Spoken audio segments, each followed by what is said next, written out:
What is a group set? Well, a group set, or grupo, typically refers to the mechanical parts that make up your bike and includes brake and gear shifters, the front and rear brakes, the front derailleur and the rear derailleur, the bottom bracket and the chain set, the chain itself and the rear cassette. After the frame, a bike is often defined by its group set. The shifters on a road bike are used to apply the brakes and change gear. Shimano's STI shifters are probably by far the most common design you'll encounter. And you can change up a gear by pushing the brake lever inwards like this, and you can change down a gear by pushing this separate lever behind the brake lever inwards as well. To apply the brakes, both levers can be pulled backwards in towards the rider. As well as Shimano, other companies such as Campagnolo and SRAM offer slightly different shifter designs. Although they might work slightly differently, they do a similar job and they all do it well. The most common kind of brakes found on road bikes are cable-operated calipers which engage with the rim. Recently we're starting to see more disc brakes being featured on road bikes which actually offer more braking power but crucially more modulation and control, particularly in wet conditions. A chain set is the front gears on your bike and they fall into two categories, triples and doubles. And this simply refers to the number of rings you have. So a triple has 3 and you guessed it, a double has 2. Double chain sets are available in different ratios.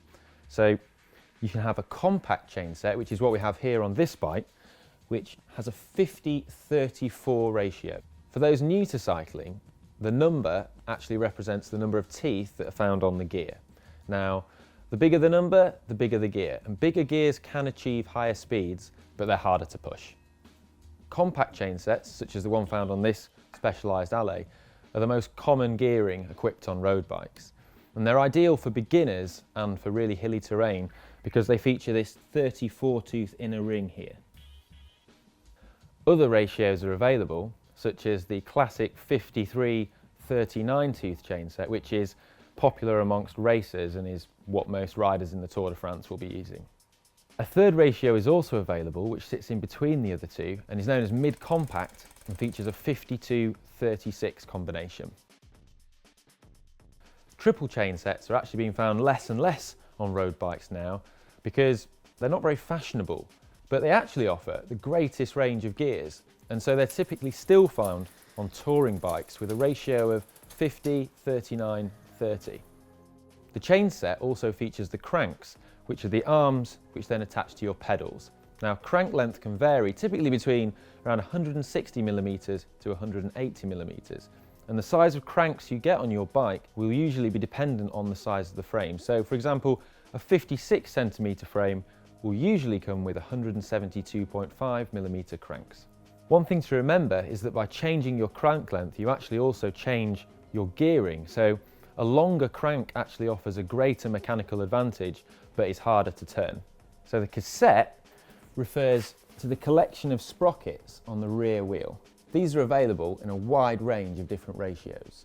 A close ratioed cassette features small jumps between the gears and is particularly useful for time trialling or racing on flat terrain where you want fine adjustment and smooth shifting. A wide range cassette, such as this one, actually features a 32 tooth ring here and an 11 ring.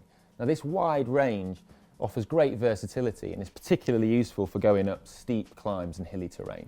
You'll often see bikes referred to as either 8, 9, 10 or even 11 speed. Now what this is talking about is the number of rings you have on the cassette. So this bike's an 8 speed, which means it has 8 rings. You can change your cassette and it's common for cyclists to own a few different ratios. But before you splash out on that big 32 tooth granny ring like we've got here, it's important to remember that the size of the biggest ring you can have on the back is limited by your derailleur. So if you want a big gear on the back, such as this 32, you actually need a long cage rear derailleur like we see here. If you're not sure about this, then the best thing to do is just check with your local bike shop.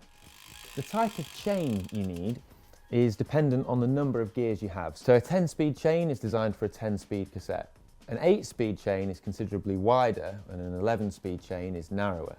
chains do wear out over time, and it'll probably be the first mechanical part that you need to replace. Derailleurs, also called mechs, are used for changing gear on the bike and guide the chain from one sprocket to the next.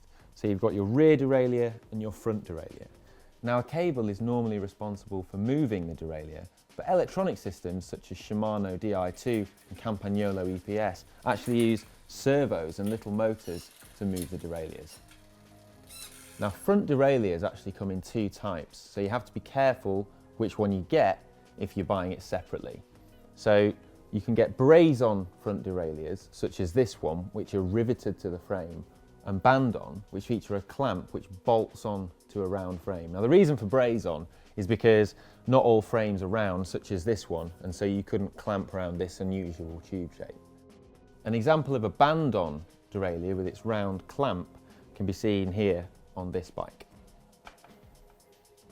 So what do you get for your money when you're buying a group set? Well, there are three main manufacturers of group sets at the moment, in Shimano, Campagnolo and SRAM.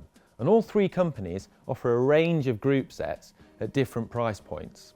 But what changes as the price goes up? Well, the first thing to think about is weight, because a lighter bike will climb faster and accelerate faster than a heavier one. But the flip side of this is that components also need to be strong and stiff, and if they're light, they might be fragile and weak. So in order to make components strong, stiff and light, they need to use pretty exotic materials such as carbon fibre and titanium.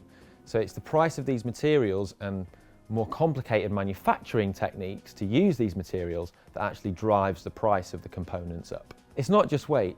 As the price goes up, you also start to get much better performance from the group set with much smoother gears and more powerful brakes. Top tip. Now when buying a bike, look at the group set that it comes with, because it's common for manufacturers, but not always, to supply a bike with the whole group set, but minus the brakes and the chain set. These are sometimes, but not always, swapped out for less expensive components to keep the overall price of the bike down. If you're unsure what you're getting, then it's best just to ask. Also, in some cases, it might be worth buying a quality frame with a lower end group set, with a mind to upgrading the components further down the line.